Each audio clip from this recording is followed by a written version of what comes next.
ସମସ୍ତଙ୍କୁ ଜୟ ଯୀଶୁ। ଯୀଶୁ ନିଜର ଶେଷ ନିଶ୍ୱାସ ତ୍ୟାଗ କରିବା ପୂର୍ବରୁ ସେ ଶେଷ ଷଷ୍ଠ ଏବଂ ସପ୍ତମ ବାଣୀ କହିଥିଲେ, ସମାପ୍ତ ହେଲା। ପିତା ଆପଣଙ୍କ ହସ୍ତରେ ମୁଁ ମୋର ଆତ୍ମାକୁ ସମର୍ପଣ କରୁଅଛି।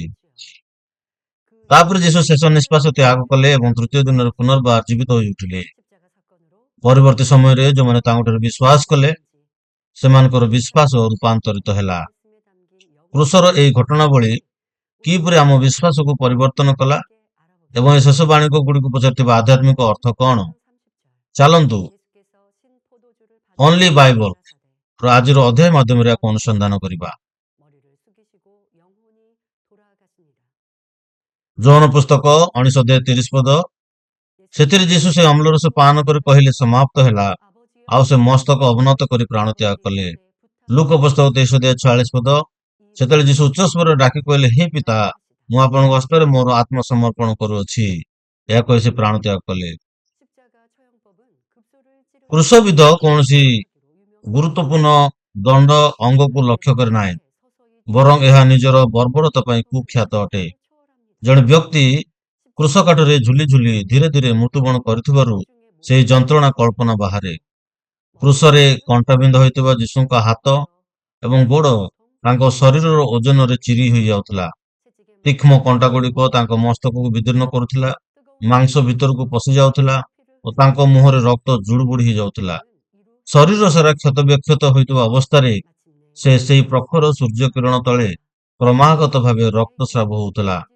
ସେହି କଷ୍ଟର ମାତ୍ରା ପ୍ରକୃତରେ ପରିମାପ ବାହାରେ। ପରିଶେଷରେ ଯୀଶୁ ନିଜର ଶେଷ ନିଶ୍ୱାସ ତ୍ୟାଗ କରିବା ପୂର୍ବରୁ ତାଙ୍କର ଶେଷ ବାଣୀ କହିଥିଲେ, ସମାପ୍ତ ହେଲା। ଏବଂ ପିତା ଆପଣଙ୍କ ହସ୍ତରେ ମୁଁ ମୋର ଆତ୍ମା ସମର୍ପଣ କରୁଅଛି। ଷଷ୍ଠ ବାଣୀ, ସମାପ୍ତ ହେଲା। ଯୀଶୁ କ୍ରୁଶରେ ମୃତ୍ୟୁବରଣ କରି ମାନବ ଜାତି ପାଇଁ ପରିତ୍ରାଣର ପଥ ଉନ୍ମୁକ୍ତ କରିବାକୁ ସ୍ୱର୍ଗରୁ ଓହ୍ଲାଇ ଆସିଥିଲେ। ପ୍ରାୟ 3 ବର୍ଷର ପରିଚର୍ଯ୍ୟା ପରେ ଯୀଶୁ ନିଷ୍ପାପ ଭାବେ କ୍ରୁଶବିଦ୍ଧ ହୋଇ ମାନବ ପରିତ୍ରାଣର ସେହି ଦିବ୍ୟ ଯୋଜନାକୁ ସମର୍ପଣ କଲେ। ସେଥିପାଇଁ କ୍ରୁଶରେ ପ୍ରାଣତ୍ୟାଗ କରିବା ପୂର୍ବରୁ ସେ ଘୋଷଣା କଲେ, ସମାପ୍ତ ହେଲା। ଯୀଶୁ ଯିଏ ମାଂସ ରୂପ ଧାରଣ କରି ପୃଥିବୀକୁ ଆସିଥିଲେ, ସେ ପରମେଶ୍ୱରଙ୍କ ସମସ୍ତ ବ୍ୟବସ୍ଥା, ସମସ୍ତ ନିୟମକୁ ସିଦ୍ଧ ଭାବେ ପୂରଣ କଲେ। ଯେଉଁମାନେ ବ୍ୟବସ୍ଥା ପାଳନ କରିବାର ଅସମର୍ଥ ଥିଲେ, ସେ ସେମାନଙ୍କୁ ଦୋଷୀ ମଧ୍ୟ କଲେ ନାହିଁ। ବରଂ ଯୀଶୁ ଦିନ ରାତି ସତ୍ୟ ଶିକ୍ଷା ଦେଲେ, ଯେପରି ଅଧିକରୁ ଅଧିକ ଆତ୍ମା ଅନୁତାପ କରି ପରିତ୍ରାଣ ପାଇପାରିବେ। ପାପ ଯୋଗୁଁ ଅସୁସ୍ଥତା, ଦୁର୍ବଳତା ଏବଂ ଭୂତଗ୍ରସ୍ତ ଅବସ୍ଥାରେ ବନ୍ଧା ହୋଇଥିବା ଲୋକଙ୍କୁ ସୁସ୍ଥ କରିବା ପାଇଁ ଯୀଶୁ ଅକ୍ଲାନ୍ତ ପରିଶ୍ରମ କରିଥିଲେ। ପରମେଶ୍ୱରଙ୍କ ଇଚ୍ଛା ଅନୁସାରେ କ୍ରୁଶରେ ମୃତ୍ୟୁବରଣ କରି ସେ ମୃତ୍ୟୁ ଆଡ଼କୁ ଗତି କରୁଥିବା ମାନବ ଜାତି ପାଇଁ ପରିତ୍ରାଣର ପଥ ଖୋଲିଦେଲେ। ଅନ୍ୟ ପାପୀମାନଙ୍କ ପାଇଁ ଶାପଗ୍ରସ୍ତ କ୍ରୁଶରେ ବିଧ ହେବା ପ୍ରେମ ବିନା ଅସମ୍ଭବ। ଈଶ୍ୱରଙ୍କ ପୁତ୍ର ଯୀଶୁ କ୍ରୁଶରେ ନିଜର ପ୍ରାଣ ଦେଇ ସେହି ପ୍ରେମ ସହିତ ପୁରାତନ ନିୟମର ବ୍ୟବସ୍ଥାକୁ ପ୍ରମାଣିତ ଏବଂ ପୂର୍ଣ୍ଣ କଲେ।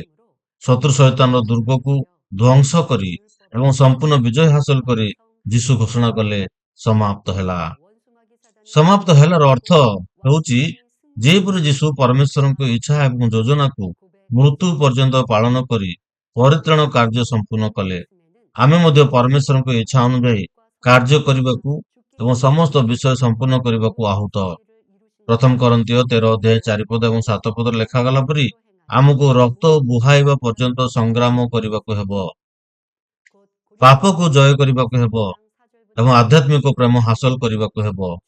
ଆମେ ଗାଲାତ୍ୟ ପୁସ୍ତକ 5:22 ଏବଂ 23 ପବିତ୍ର ଆତ୍ମାର ଫଳ ଏବଂ ମାଥ୍ୟୁ ପୁସ୍ତକ 5:3-12 ପାର୍ବତ୍ୟ ଉପଦେଶ କରି ପ୍ରଭୁଙ୍କ ହୃଦୟ ସଦୃଶ ହେବା ପାଇଁ ଆହୁତ ଅଟୁ।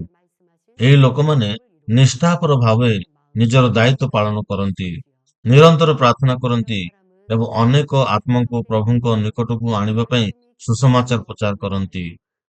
ସପ୍ତମ ବାଣୀ, ପିତା ଆପଣଙ୍କ ହସ୍ତରେ ମୁଁ ମୋର ଆତ୍ମାକୁ ସମର୍ପଣ କରୁଅଛି। ସପ୍ତମ ବାଣୀ, ଯୀଶୁ କ୍ରୁଶରେ 6 ଘଣ୍ଟାର ଯନ୍ତ୍ରଣା ସହିଲେ, ଜଳ ଏବଂ ରକ୍ତ ଉଭୟ ନିର୍ଗତ କଲେ, ଯେଉଁଥିପାଇଁ ଶେଷ ବେଳକୁ ସେ ସମ୍ପୂର୍ଣ୍ଣ ରୂପେ କ୍ଳାନ୍ତ ହୋଇ ପଡ଼ିଥିଲେ। ଏ ଅବସ୍ଥା ସତ୍ତ୍ୱେ ଯୀଶୁ ଶେଷ ନିଶ୍ୱାସ ତ୍ୟାଗ କରିବା ପୂର୍ବରୁ ଉଚ୍ଚ ସ୍ୱରରେ ଚିତ୍କାର କରି କହିଲେ, ପିତା ଆପଣଙ୍କ ହସ୍ତରେ ମୁଁ ମୋର ଆତ୍ମାକୁ ସମର୍ପଣ କରୁଅଛି। ଶେଷ 7ଟି ବାଣୀ ମଧ୍ୟରୁ ଚତୁର୍ଥ ବାଣୀରେ ଯୀଶୁ ମୋର ଈଶ୍ୱର ବୋଲି ସମ୍ବୋଧନ କରିଛନ୍ତି, କିନ୍ତୁ ଶେଷ ବାଣୀରେ ସେ ପରମେଶ୍ୱରଙ୍କୁ ପିତା ବୋଲି ସମ୍ବୋଧନ କରିଛନ୍ତି। କାରଣ ପାପର ପ୍ରାୟଶ୍ଚିତ ବଳିଦାନ ଭାବେ ତାଙ୍କର କାର୍ଯ୍ୟ ସମ୍ପୂର୍ଣ୍ଣ ହୋଇଥିଲା। ଯୀଶୁ ଏବେ ପରମେଶ୍ୱରଙ୍କୁ ପିତା ବୋଲି ଡାକିବାକୁ ସମର୍ଥ ହୋଇଥିଲେ। ଯୀଶୁ କାହିଁକି ତାଙ୍କର ଶେଷ ବାଣୀ ଭାବରେ ପିତା, ଆପଣଙ୍କ ହସ୍ତରେ ମୁଁ ମୋର ଆତ୍ମାକୁ ସମର୍ପଣ କରୁଛି ବୋଲି ବାଛିଲେ? ଏହା ଦର୍ଶାଇବା ପାଇଁ ସେ ମାନବ ଜାତି ପରି ଯୀଶୁଙ୍କର ମଧ୍ୟ ଆତ୍ମା, ପ୍ରାଣ ଏବଂ ଶରୀର ଅଛି। ଯେତେବେଳେ ଯୀଶୁଙ୍କ ଶରୀର ପରମେଶ୍ୱରଙ୍କ ଇଚ୍ଛା ପୂରଣ ପାଇଁ ମୃତ୍ୟୁବରଣ କରୁଥିଲା, ତାଙ୍କର ଆତ୍ମା ମରିବ ନାହିଁ। ତେଣୁ ଯୀଶୁ ତାଙ୍କ ଆତ୍ମାକୁ ପିତା ପରମେଶ୍ୱରଙ୍କ ଉପରେ ସମର୍ପି ଦେଲେ। ପ୍ରଥମ ତେସଲୋନିୟ 5:23 ଆମକୁ କହେ ଯେ ମନୁଷ୍ୟ ଆତ୍ମା, ପ୍ରାଣ ଏବଂ ଶରୀରରେ ଗଢ଼ା, ଏବଂ ଯେତେବେଳେ ପୃଥିବୀର ଜୀବନ ଶେଷ ହୁଏ, ପ୍ରାଣ ଶରୀରରୁ ବାହାରିଯାଏ, ଯାହାକି ଏକ ପାର୍ଥିବ ତମ୍ବୁ ସଦୃଶ। ଯେତେବେଳେ ପ୍ରାଣ ବାହାରିଯାଏ, ଶରୀର କ୍ଷୟ ହୁଏ ଏବଂ ଧୂଳିକୁ ଫେରିଯାଏ। ଲୁକ ପୁସ୍ତକ 16:19-31 ଉଲ୍ଲେଖ କରେ ଯେ ପରିତ୍ରାଣ ପାଇଥିବା ବ୍ୟକ୍ତିମାନେ ଅନନ୍ତ ଆଶୀର୍ବାଦ ପ୍ରାପ୍ତ ହେବେ, ଅନନ୍ତ ଆଶୀର୍ବାଦ ଉପଭୋଗ କରିବାକୁ ସ୍ୱର୍ଗକୁ ଯାଆନ୍ତି। ଅପରପକ୍ଷେ ପରିତ୍ରାଣ ପାଇନଥିବା ଆତ୍ମାମାନେ ଅନନ୍ତ ଯନ୍ତ୍ରଣାରେ ରହିବା ପାଇଁ ନରକରେ ପଡ଼ନ୍ତି। ଯଦି ପରମେଶ୍ୱର ଜଣେ ପରିତ୍ରାଣ ପ୍ରାପ୍ତ ବ୍ୟକ୍ତିର କେବଳ ଆତ୍ମା ଗ୍ରହଣ କରନ୍ତେ ଏବଂ ତାଙ୍କର ପ୍ରାଣ ନୁହେଁ, ତେବେ କଣ ହୋଇଥାନ୍ତା? ଲୋକମାନେ ସତ୍ୟ ଜାଣନ୍ତି, କିନ୍ତୁ ପୃଥିବୀରେ ପ୍ରାଣ ଅନୁଭବ କରୁଥିବା ଲୁହ, ଦୁଃଖ, ଦରିଦ୍ରତା, ଅସୁସ୍ଥତା ଏବଂ ଅନ୍ୟାନ୍ୟ ପରୀକ୍ଷା ଗୁଡ଼ିକୁ ମନେ ରଖନ୍ତେ ନାହିଁ। ଏହି ସ୍ମୃତି ଗୁଡ଼ିକ ବିନା ଲୋକମାନେ ସ୍ୱର୍ଗରେ ପ୍ରକୃତ ସୁଖ ଅନୁଭବ କରିପାରିବେ ନାହିଁ କିମ୍ବା ଆନ୍ତରିକ କୃତଜ୍ଞତା ଜଣାଇ ପାରିବେ ନାହିଁ। ଆମେ ପୃଥିବୀରେ ଯାହା ଦେଖୁ, ଶୁଣୁ ଏବଂ ଶିଖୁ, ତାହା ଆମର ଭାବନା ସହିତ ଆମ ମସ୍ତିଷ୍କର କୋଷ ଗୁଡ଼ିକରେ ସଂରକ୍ଷିତ ହୋଇ ରହେ। ଏହି ସ୍ମୃତି ଗୁଡ଼ିକୁ ମନେ ପକାଇବା ହେଉଛି ପ୍ରାଣର ଏକ କାର୍ଯ୍ୟ। ସେଥିପାଇଁ ପରମେଶ୍ୱର ଜଣେ ବ୍ୟକ୍ତିର ଉଭୟ ଆତ୍ମା ଏବଂ ପ୍ରାଣ ଗ୍ରହଣ କରନ୍ତି। ଯୀଶୁ ନିଜର ଆତ୍ମାକୁ ପରମେଶ୍ୱରଙ୍କୁ ସମର୍ପଣ କରିବାର ଆଉ ଏକ କାରଣ ମଧ୍ୟ ଅଛି। ତାହା ହେଉଛି କାରଣ ସୃଷ୍ଟିକର୍ତ୍ତା ପରମେଶ୍ୱର ଏ ବ୍ରହ୍ମାଣ୍ଡକୁ ଶାସନ କରନ୍ତି ଏବଂ ସମଗ୍ର ମାନବ ଜାତିର ଜୀବନ, ମୃତ୍ୟୁ ଏବଂ ଭାଗ୍ୟକୁ ନିୟନ୍ତ୍ରଣ କରନ୍ତି। ପରମେଶ୍ୱରଙ୍କ ବିନା ଅନୁମତିରେ ଗୋଟିଏ ଘରଚଟିଆ ପକ୍ଷୀ ମଧ୍ୟ ଭୂମିରେ ପଡ଼େ ନାହିଁ। ଯେହେତୁ ସବୁକିଛି ପରମେଶ୍ୱରଙ୍କର ଏବଂ ତାଙ୍କର ସାର୍ବଭୌମତ୍ୱ ଅଧୀନରେ ଅଟେ, ଯୀଶୁ ସେହି ସମାନ ଭାବରେ ପ୍ରାର୍ଥନା କରିଥିଲେ। ତେବେ ଯୀଶୁ କାହିଁକି ଉଚ୍ଚ ସ୍ୱରରେ ପ୍ରାର୍ଥନା କଲେ, ପିତା, ଆପଣଙ୍କ ହସ୍ତରେ ମୁଁ ମୋର ଆତ୍ମା ସମର୍ପଣ କରୁଅଛି? ଏହା ଏଥିପାଇଁ ଥିଲା ଯେପରି ଲୋକମାନେ ସ୍ପଷ୍ଟ ଭାବେ ଶୁଣିପାରିବେ ଏବଂ ବୁଝିପାରିବେ। ଆନ୍ତରିକ କ୍ରନ୍ଦନ ସହିତ ପ୍ରାର୍ଥନା କରିବା ପରମେଶ୍ୱରଙ୍କ ଇଚ୍ଛା, ଏବଂ ଯେହେତୁ ଏହା ପରମେଶ୍ୱରଙ୍କୁ ନିଜର ଆତ୍ମା ସମର୍ପଣ କରିବାର ପ୍ରାର୍ଥନା ଥିଲା, ଯୀଶୁ ଅଧିକ ଆକୁଳତା ଏବଂ ଉଚ୍ଚ ସ୍ୱରରେ ପ୍ରାର୍ଥନା କରିଥିଲେ। ପିତାଙ୍କ ହସ୍ତରେ ଆତ୍ମା ସମର୍ପଣ କରିବାର ଯୀଶୁଙ୍କ ପ୍ରାର୍ଥନା ଦର୍ଶାଇଲା ଯେ ପରମେଶ୍ୱରଙ୍କ ସମସ୍ତ ଇଚ୍ଛା ପୂରଣ କରିଛନ୍ତି। ପରମେଶ୍ୱରଙ୍କ ବାକ୍ୟକୁ ସମ୍ପୂର୍ଣ୍ଣ ରୂପେ ପାଳନ କରି ଏବଂ ନିଜର ମିଶନ ସମ୍ପୂର୍ଣ୍ଣ କରି ଯୀଶୁ ଆତ୍ମବିଶ୍ୱାସର ସହିତ ତାଙ୍କର ଆତ୍ମାକୁ ପିତାଙ୍କ ହସ୍ତରେ ସମର୍ପି ଦେଇପାରିଲେ। ଯୀଶୁ ପ୍ରାଣତ୍ୟାଗ କରିବା ଏବଂ ଶେଷ 7ଟି ବାଣୀ କହିବା ପରେ ଚକିତକାରୀ ଘଟଣାମାନ ଘଟିଥିଲା। ଏହି ଘଟଣା ଗୁଡ଼ିକ ଶାସ୍ତ୍ରରେ ଲିପିବଦ୍ଧ ହୋଇଛି। ମାଥ୍ୟୁ ପୁସ୍ତକ 27:51-53 ପଦ। ପୁଣି ଦେଖ, ମନ୍ଦିରର ବିଚ୍ଛେଦ ବସ୍ତ୍ର ଉପରୁ ତଳ ପର୍ଯ୍ୟନ୍ତ ଚିରି 2 ଖଣ୍ଡ ହେଲା, ଆଉ ଭୂମିକମ୍ପ ହେଲା ଓ ଶୈଳ ସବୁ ବିଦୀର୍ଣ୍ଣ ହେଲା। ପୁଣି ସମାଧି ସମୂହ ଉନ୍ମୁକ୍ତ ହେଲା ଓ ମହାନିଦ୍ରାଗତ ଅନେକ ସାଧୁ ଲୋକଙ୍କ ଶରୀର ଉତ୍ଥାପିତ ହେଲା। ପୁଣି ତାହାଙ୍କ ଉତ୍ଥାନ ଉତ୍ତାରେ ସେମାନେ ସମାଧିରୁ ବାହାରି ପୁଣ୍ୟ ନଗରରେ ପ୍ରବେଶ କଲେ ଓ ଅନେକଙ୍କୁ ଦର୍ଶନ ଦେଲେ। ମନ୍ଦିରର ପରଦା ଉପରୁ ତଳ ପର୍ଯ୍ୟନ୍ତ ଚିରିଯିବା ଦର୍ଶାଏ ଯେ ଯୀଶୁ ପ୍ରାୟଶ୍ଚିତ ବଳିଦାନ ଭାବରେ ପାପର ସେହି ପ୍ରାଚୀରକୁ ହଟାଇ ଦେଲେ, ଯାହା ଆମକୁ ପରମେଶ୍ୱରଙ୍କ ଠାରୁ ପୃଥକ କରିଥିଲା। ମନ୍ଦିରର ପରଦା ସେହି ଲମ୍ବା ପରଦାକୁ ବୁଝାଏ, ଯାହା ମନ୍ଦିରର ପବିତ୍ର ସ୍ଥାନକୁ ମହାପବିତ୍ର ସ୍ଥାନରୁ ପୃଥକ କରୁଥିଲା। ପବିତ୍ର ସ୍ଥାନରେ ଅଭିଷିକ୍ତ ଯାଜକମାନେ ବଳିଦାନ ଉତ୍ସର୍ଗ କରିବାକୁ ଏବଂ ପରମେଶ୍ୱରଙ୍କ ସହ ଯୋଗାଯୋଗ କରିବାକୁ ପ୍ରବେଶ କରୁଥିଲେ। ମହାପବିତ୍ର ସ୍ଥାନ ଥିଲା ପରମେଶ୍ୱରଙ୍କ ଉପସ୍ଥିତିର ଅତି ପବିତ୍ର ବାସସ୍ଥାନ, ଯେଉଁଠାରେ ମହାଯାଜକ ବର୍ଷକୁ ମାତ୍ର ଥରେ ପାପୀମାନଙ୍କ ପାଇଁ ବଳିଦାନ ଉତ୍ସର୍ଗ କରିବାକୁ ପ୍ରବେଶ କରିପାରୁଥିଲେ।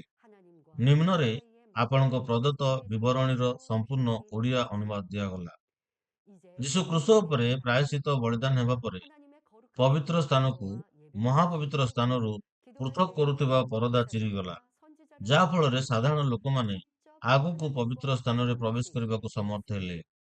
ଏହା ଏଥିପାଇଁ ହେଲା କାରଣ ଯୀଶୁ ନିଜର ବହୁମୂଲ୍ୟ ରକ୍ତ ସେଚନ କରି ଆମକୁ ପରମେଶ୍ୱରଙ୍କ ଠାରୁ ପୃଥକ କରୁଥିବା ପାପର ପ୍ରାଚୀରକୁ ଭାଙ୍ଗିଦେଲେ। ଏବେ ଯେ କେହି ପ୍ରଭୁଙ୍କୁ ବିଶ୍ୱାସ କରନ୍ତି, ସେମାନେ ଉପାସନା କରିବା ପାଇଁ ପରମେଶ୍ୱରଙ୍କ ପବିତ୍ର ମନ୍ଦିରରେ ପ୍ରବେଶ କରିପାରିବେ। କୌଣସି ଯାଜକ କିମ୍ବା ଭବିଷ୍ୟତ ବକ୍ତାଙ୍କ ମଧ୍ୟସ୍ଥତା ବିନା ଯେ କେହି ପ୍ରାର୍ଥନା ମାଧ୍ୟମରେ ପରମେଶ୍ୱରଙ୍କ ସହ ସିଧାସଳଖ ଯୋଗାଯୋଗ କରିପାରିବେ। ପ୍ରେରିତ ପାଉଲ ଏବେ ପୁସ୍ତକ ତାର 10 ଅଧ୍ୟାୟ 19 ଏବଂ 20 ଲେଖନ୍ତି, ଯେହେତୁ ହେ ଭାତୃଗଣ, ଯୀଶୁଙ୍କ ରକ୍ତ ଦ୍ୱାରା ପବିତ୍ର ସ୍ଥାନରେ ପ୍ରବେଶ କରିବା ନିମନ୍ତେ ଆମ୍ଭମାନଙ୍କର ସାହସ ଅଛି। ସେ ସେହି ପରଦା ଅର୍ଥାତ୍ ଆପଣା ଶରୀର ମଧ୍ୟ ଦେଇ ଆମ୍ଭମାନଙ୍କ ନିମନ୍ତେ ଏକ ନୂତନ ଓ ସଜୀବ ପଥ ଫିଟେଇ ଦେଇଛନ୍ତି। ଏହାପରେ କୁହାଯାଇଛି ଯେ ଯୀଶୁଙ୍କ ମୃତ୍ୟୁ ସମୟରେ ଭୂମିକମ୍ପ ହେଲା ଓ ଶୈଳ ସମୂହ ବିଦୀର୍ଣ୍ଣ ହେଲା ଏବଂ କବର ସବୁ ଖୋଲିଗଲା। ଏହା ଦର୍ଶାଏ ଯେ ସମଗ୍ର ପ୍ରକୃତି ଏବଂ ସୃଷ୍ଟି ପ୍ରକମ୍ପିତ ହୋଇଥିଲା। ମାନବ ଜାତିର ଦୁଷ୍ଟତା ଦେଖି ପରମେଶ୍ୱର ବିଳାପ କଲେ ଏବଂ ଏହି ଦୁଃଖ ପ୍ରକାଶ କଲେ ଯେ ନିଜର ଏକମାତ୍ର ପୁତ୍ରଙ୍କୁ ପ୍ରାୟଶ୍ଚିତ ବଳିଦାନ ଭାବରେ ଦେବା ପରେ ମଧ୍ୟ କଠୋର ହୃଦୟର ଲୋକମାନେ ପ୍ରଭୁଙ୍କୁ ପ୍ରତ୍ୟାଖ୍ୟାନ କରୁଛନ୍ତି ଓ ବିନାଶର ସମ୍ମୁଖୀନ ହେଉଛନ୍ତି। ଶାସ୍ତ୍ରରେ ଏହା ମଧ୍ୟ ଲେଖା ଅଛି, କବର ସବୁ ଖୋଲିଗଲା ଓ ଅନେକ ସାହିତ୍ୟ ପବିତ୍ର ଲୋକଙ୍କ ଶରୀର ଉତ୍ଥାପିତ ହେଲା ଏବଂ ତାଙ୍କର ପୁନରୁତ୍ଥାନ ପରେ ସେମାନେ କବରରୁ ବାହାରିଲେ। ଯେତେବେଳେ ଯୀଶୁ ମୃତ୍ୟୁବରଣ କଲେ, ଅନେକ କବର ଖୋଲିଗଲା, କିନ୍ତୁ ତୃତୀୟ ଦିନରେ ତାଙ୍କର ପୁନରୁତ୍ଥାନ ପରେ ହିଁ ସେମାନେ ନିଜ ନିଜ କବରରୁ ବାହାରି ଆସିଲେ। ଯେହେତୁ ଯୀଶୁ ମୃତମାନଙ୍କ ମଧ୍ୟରୁ ପ୍ରଥମ ଜାତ ଫଳ ହେଲେ, ଏହା ଦର୍ଶାଏ ଯେ ଯେଉଁମାନେ ପ୍ରଭୁଙ୍କୁ ବିଶ୍ୱାସ କରନ୍ତି ସେମାନେ କ୍ଷମା ପାଆନ୍ତି ଏବଂ ପୁନରୁତ୍ଥାନର ଅନୁଭବ କରିବା ପାଇଁ ନୂତନ ଜୀବନ ପ୍ରାପ୍ତ ହୁଅନ୍ତି। ଆମେ କୃଷର ସେହି ପ୍ରେମକୁ ଗଭୀର ଭାବେ ବୁଝିବା, ପରମେଶ୍ୱରଙ୍କ ପ୍ରକୃତ ସନ୍ତାନ ହେବା ଏବଂ ସମ୍ପୂର୍ଣ୍ଣ ପରିତ୍ରାଣ ହାସଲ କରିବା। ଆସନ୍ତୁ ସେଇ ଯୀଶୁଙ୍କୁ ଲକ୍ଷ୍ୟ କରି ପ୍ରାର୍ଥନା ସହିତ ପ୍ରଭୁଙ୍କ ନିକଟକୁ ଯିବା। ଆସନ୍ତୁ ପ୍ରାର୍ଥନା କରିବା। ହେ ପ୍ରିୟ ପିତା, ଆପଣ ଆମକୁ ପ୍ରେମ କଲେ ଏବଂ ଆପଣଙ୍କ ପୁତ୍ରଙ୍କୁ ପ୍ରାୟଶ୍ଚିତ ବଳିଦାନ ଭାବରେ ଦେଲେ ଏବଂ ସେ ଆପଣଙ୍କ ଇଚ୍ଛା ପାଳନ କରି ଆମର ତ୍ରାଣକର୍ତ୍ତା ଭାବରେ କୃଷରେ ମୃତ୍ୟୁବରଣ କରି ନିଜର ଦାୟିତ୍ୱ ସମ୍ପୂର୍ଣ୍ଣ କଲେ। ପ୍ରାଣ ତ୍ୟାଗ ସମୟରେ ଯୀଶୁ ସାହସର ସହିତ ଘୋଷଣା କଲେ ଯେ ସବୁ କିଛି ସମାପ୍ତ ହୋଇଛି ଏବଂ ସମ୍ପୂର୍ଣ୍ଣ ଭରସା ସହିତ ନିଜର ଆତ୍ମାକୁ ପିତାଙ୍କ ହସ୍ତରେ ସମର୍ପି ଦେଲେ। ପିତା, ତୁମ ନାମର ଧନ୍ୟବାଦ କରୁଛୁ, ତୁମର ପ୍ରଶଂସା କରୁଛୁ, ତୁମର ଗୌରବ କରୁଛୁ। ଆଜିର ଏହି ଆଧ୍ୟାତ୍ମିକ ଅର୍ଥକୁ ଆମେ ଯେପରି ସମ୍ପୂର୍ଣ୍ଣ ଭାବେ ବୁଝିପାରିବୁ ଏବଂ ଯୋଉଦିନ ପ୍ରଭୁଙ୍କ ସହ ଆମର ସାକ୍ଷାତ ହେବ, ଆମେ ଯେପରି ବିନା ଦ୍ୱିଧାରେ ତାଙ୍କ କୋଳରେ ଆଶ୍ରୟ ପାଇବୁ, ସେଥିପାଇଁ ସମ୍ପୂର୍ଣ୍ଣ ସାହାଯ୍ୟ କର। ଆପଣଙ୍କର ଅନୁଗ୍ରହ ଏବଂ ପ୍ରେମ ପାଇଁ ଆମେ ଆପଣଙ୍କୁ ଧନ୍ୟବାଦ ଜଣାଉଛୁ। ଏହି ସମସ୍ତ ପ୍ରାର୍ଥନା ଶୁଣୁଛୁ ବୋଲି ଧନ୍ୟବାଦ ଦେଇ ପ୍ରଭୁ ଯୀଶୁଙ୍କ ନାମରେ ପ୍ରାର୍ଥନା କରୁଅଛୁ। ଆମେନ୍।